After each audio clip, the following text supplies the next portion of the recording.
Welcome in the latest episode of Five on the Floor on the Five Reasons Sports Network. Thanks for finding us on your favorite podcast app, whether that's Podbean, Spotify, iTunes, Google Podcasts, or any of the others. You can also find us on Dash Radio. Download the Dash Radio app for free. Search for Nothing But Net. You'll find us there every single day at 7 p.m. Also, make sure you check out fivereasonsports.com for all the latest stories on the Heat and the other teams in town, starting with our guy Brady Hawk. We're trying to get over 3,000 followers. And, of course, the Five Reasons YouTube channel. As we speak, Royal Shepherd has actually returned as the host. He was waiting until the Heat lost. And, unfortunately, for everybody else, the Heat lost tonight. Also, check out the great sponsors of the Five Reasons Sports Network.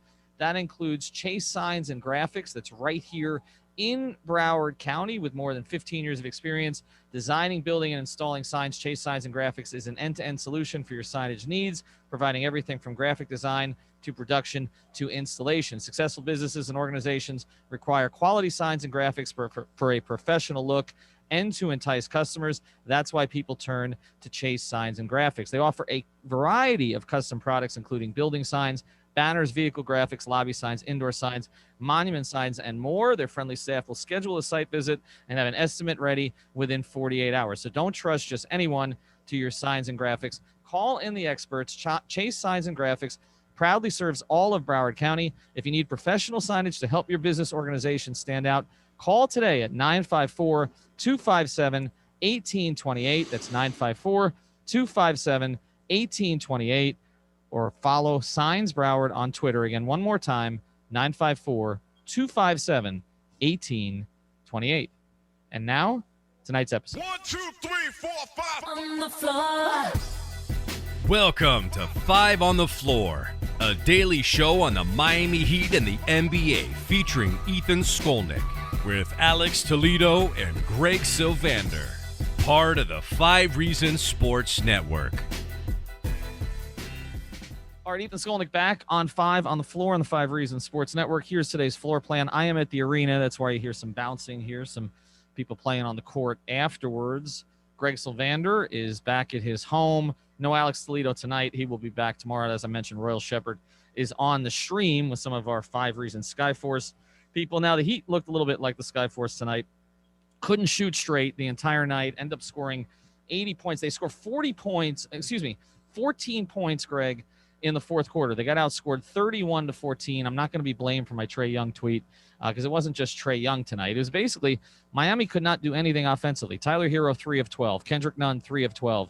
Dragic was 5 of 11. Duncan Robinson did make 4 out of 9 threes. Strus had a brief stint, and Vincent had another stint where they combined to shoot 5 of 11 from the floor. But here's the big story tonight, okay? It's not Kelly Olynyk. It's not Kendrick Nunn. It's not Duncan Robinson. It's not even Goran Dragic. The big story is that Bam Adebayo, who you and I praise endlessly here on Five on the Floor, okay? You declared him no ceiling. We've got T-shirts on our site. We believe he should have been an all-star. But in the past 2 games without Jimmy Butler, he's only taken 18 shots. Tonight he was 3 of 8 from the floor, 5 of 6 from the line, 2 rebounds, 3 assists, -5 on the game, 11 points. And meanwhile, on the other side, John Collins and Clint Capella combined for 27 points and 24 rebounds. So I'll ask you this. There's a lot that is demanded of Bam as a playmaker, as a defender. He's a unique player. But sometimes when you have a max player and he has a certain skill set, it's also demanded that he take over. And I feel like we've had this every time we feel like he's making progress there. You have a couple of games like this, particularly tonight, where it backslides. What happened? So there's a couple different things that I think are worthy of discussion here. One is that, I mean, it's just, you can't deny the fact that Bam Adebayo obviously has to be more aggressive. 8 field goal attempts in a game where Jimmy Butler is inactive or not playing is just not enough. And there has to be just an element of that where we get to a point where he just, without even blinking, is shooting, 15 times a game. And that's not even a discussion point. But, as I watched the game, the inability to run stuff through Bam, and I tweeted some of this, like from the short corner and the elbows, they were using him kind of like a rim runner, and they were trying to get some lobs towards the basket, and there was some uneven play that I felt just it made them have to rely on outside shots in ways that I don't think was conducive to getting Bam going. And here's the other thing, like, you have him doing all this dribble handoff stuff throughout the season, and it's so instrumental in your offense. It unlocks your shooters. There's so many great things about it. And all of a sudden, when Jimmy's out, Bam has to then shift his focus and become an alpha scorer. And that's just not what he is yet. And maybe one day he'll become that or have the ability to transform into that for periods, but he's not there yet. And when you're running him in sets that are 20 feet from the basket, it makes it even more difficult for him to really get aggressive. So, I mean, there's some of this is on Bam, but there's also, I think some of it is kind of how the offense is built. Yeah, no, and I get that. But here's my question then. Eric Spoelstra is going to build his offense to his players' strengths, okay? I mean, sometimes it takes them some time. You know, you talk about the big three where there was that adjustment. They worked on defense mostly in training camp early in the big three tenure. It took them some time to kind of figure out how to get, you know, Dwayne and LeBron to play off each other and Bosh to kind of be that third trigger, right? It takes them some time sometimes. But typically, if he has a weapon offensively, he will at some point figure out how to unleash that weapon. And this is kind of the question that I'm raising. You and I talk a lot about Bam's potential. Bam has no ceiling. Bam can do this. Bam can do that. They see him in practice, at least when they practice, okay, which is not as often, but they know Bam's game at this stage. I've got to believe that if he has all of these skills he can go to consistently, that Eric would be designing a game plan towards those skills. And it seems like, you know, he doesn't do it even in the games where it becomes obvious to all of us. And, you know, Eric is a lot smarter than us, that this is the kind of thing that your max player, again, who's a skilled big, should be doing and should be trying to exploit. Now, they have a pretty good front line. I mean, Capella is a good defensive player. Collins, by the way, I watched Collins today, and I know Alex and I disagree about some things about Collins. I see defensive tools there, okay? I think he needs to be coached, you know, and obviously in Atlanta, it's been a little choppy. They just fired their coach. But I see defensive tools there. But Bam is going against a relatively big front line there, okay, at least, you know. So I understand there are some challenges, but there's been a lot of games where you're just like, okay, against Plumlee, against some of these other bigs, like he's just clearly better than. Yeah. And yet it's not being designed for that. And that's kind of like, you know, that's why I'm kind of like, why is Spoelstra not seeing something? And if he's not seeing something, are we seeing too much, I guess? No, and to your point, like, and this is where it's not all on Spoelstra. Like, I know that kind of the way that I positioned that sounded as if I was, in certain ways, I guess, apologizing for Bam's play by talking about the circumstances in which he's positioned in the offense. But like, there is a part of this where he's going to have to embrace that moment where it's like, get the bleep out of the way and go to the basket and get buckets. And I don't know, like we've seen it in highlights and summer league games and some of those Miami Pro League games where he's done stuff where you can see that he has like that bounce to him where he could, you know, take it coast to coast and do stuff like that. And sometimes I feel like maybe he doesn't necessarily get to all of his entire game because he is such a coachable, trying to you know, kind of fit in, and there's a part of him where he just needs to be unleashed. And I guess it's a maturation process,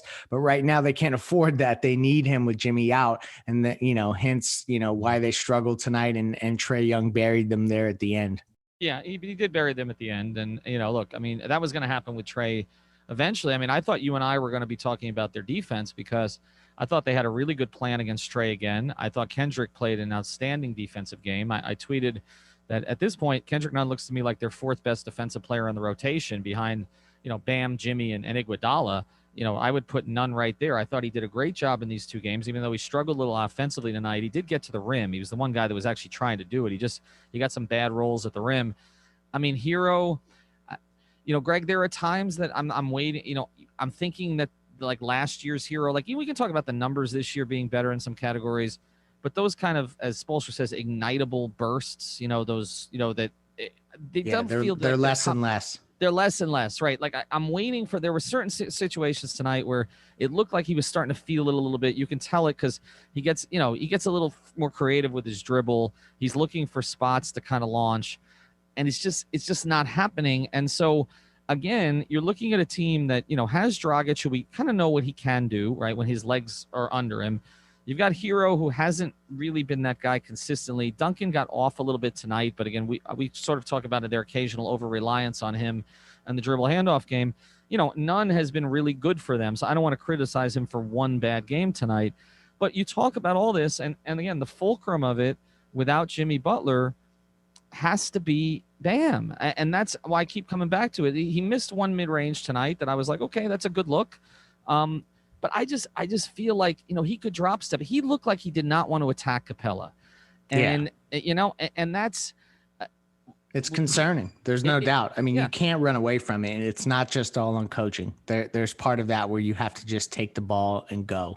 Yeah. And I don't know when it's going to click with him, or if we're looking at a player who is not really an alpha, but he's a really skilled beta. And look, there were times with Chris Bosh that you had to kind of pull it out of him, but there were also those moments, and I know, look, Chris was a more experienced player, an older player at that point, a many times minted all-star at that stage. Okay. Who had been a lead guy in Toronto. So I understand, who took them to the playoffs. So I understand that there is a distinction here, but also, there were games where, again, you didn't have LeBron, you didn't have Dwayne. I'm in Atlanta and he's leading Terrell Harris and Mario Chalmers in like a triple overtime game, or the game when, LeBron doesn't play out in Portland and ends up jumping on Bosh on the court because he made all those plays for them. I just, maybe again, we're expecting too much for Bam in season 4. A player who was not as highly regarded as Bosh when he came out of college, a player who was never been sort of the best player, and there was a go-to player on his team, not even like Tyler Hero has been. But we can't ignore it because it's just, I don't know. It's one of those things. It's constructive criticism because you know what you think he can be, because we have seen it at times. Well, we have seen it. And this is like the existential question when it comes to the Heat. It's like when you look at this roster and Jimmy was out tonight, I think you can make a case Jimmy is the MVP. When you look at this team, what are they, 3-10 without Jimmy? So he is the most valuable player in my eyes, because when Jimmy doesn't play, this team stinks. And but when I look at kind of the overview of this team, it's all about like when you get to a 7-game series against the very best teams, and it looks like the very best teams in both conferences are going to have multiple superstars on the court.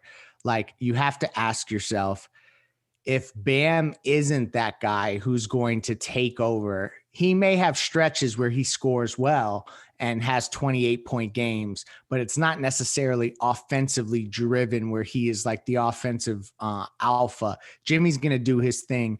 You have to ask yourself, is this mix of Hero and Dragic and Robinson and these guys, are they enough as a unit, and Kendrick Nunn, are they enough as a unit to compensate for the lack of upfront talent, or do you need to consolidate? And that's like this existential question that surrounds this team. Well, it may be a John Collins question or some of that kind of player. I mean, I don't look, Bradley Beal's not going to be available. So at this stage, so it's, and Victor Oladipo is not going to change their fortunes. I'm sorry. Not the Vic that we've seen over the past couple of years. Does John Collins change their fortunes? Maybe not, but I feel like maybe it would just take pressure off Bam. Like, if Bam doesn't want to be that alpha scorer in the front court, John Collins, took more shots than Bam did again tonight. And he's got Trae Young playing with him. I mean, so, he took as many shots as Trae. They took 12 each. And that's what I'm saying. Like, you don't have Jimmy out there. Okay, you have Hero, you have Robinson, you have Dragic, but none of them are Trae Young in terms of shot volume. So the shots are there for Bam. And like I said, whether it's scheme, whether it's mentality, he's not taking them. And I feel like we've ignored it too much on the pod, honestly, in certain nights. And it just became to me too obvious tonight, because this was an extremely winnable game.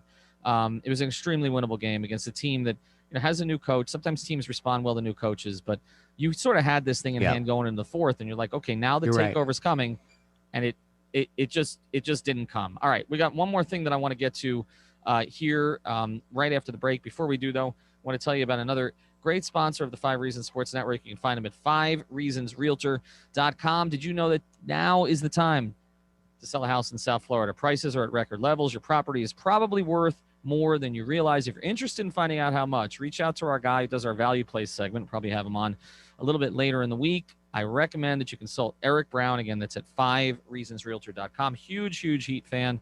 He's the official real estate advisor of the 5 Reasons Sports Network. Eric's a real estate professional with several years of experience representing clients from all walks of life. With a Wharton School business education, he's uniquely qualified at identifying property value, negotiating on your behalf, and providing an unmatched level of service. So if you're considering selling or buying a home in South Florida or just want to chat about Heat basketball and or real estate, contact Eric at 305-967-9089. That's 305-967-9089, or go to 5reasonsrealtor.com. Find out what his specialized professional business approach can do for you today. Again, that's 5reasonsrealtor.com. Spell it out, F-I-V-E, reasonsrealtor.com, or 305-967-9089. That's our guy, Eric Brown. All right, next part I want to get to. I mean, now they're under 500 again, 17 and 18. So the best they can do going into the break is 18 and 18.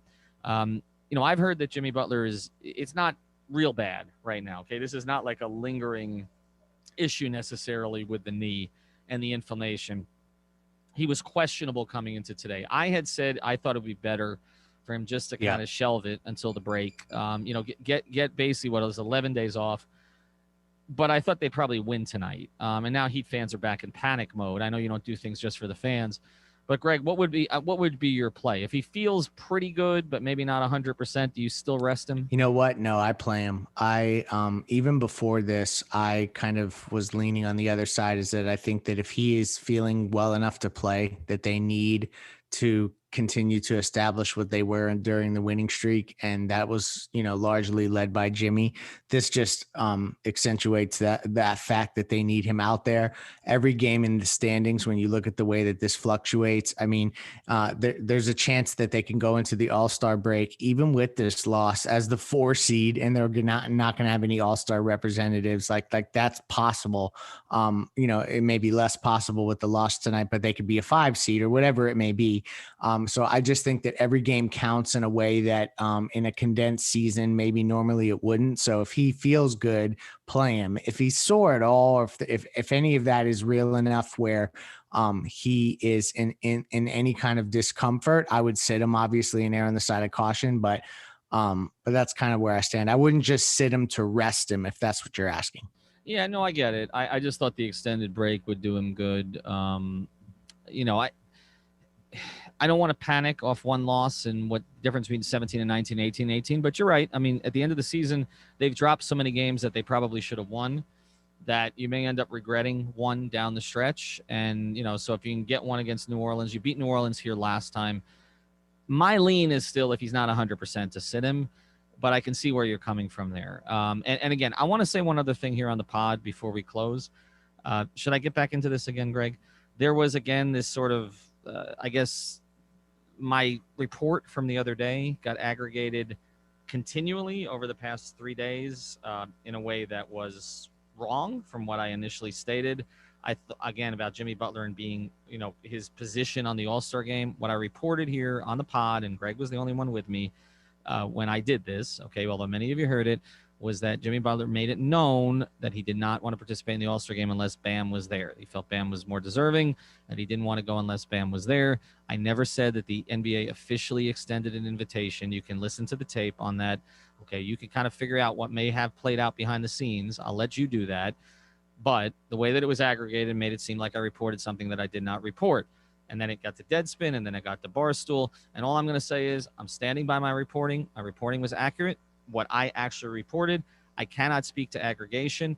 For the fools who decided to come at me on Twitter today and you got blocked, you're not getting unblocked. Okay. I had more blocks than the Heat today. So Greg, do I need to say anything else on it since people said I needed to clarify it? Hey, at least somebody today is doing it with blocks. There you go. All right. That's it. So that's all I got to say about that. I stand by our reporting at 5 Reasons. If I'm wrong, I will tell you I'm wrong on this in terms of what I actually reported word for word. I was not wrong. And I have not had my sources come back to me and tell me about that I was wrong. So there you go. All right. Have a good night. We'll probably do Floor is Yours tomorrow night, I think, because Clutch Corner is going on Thursday.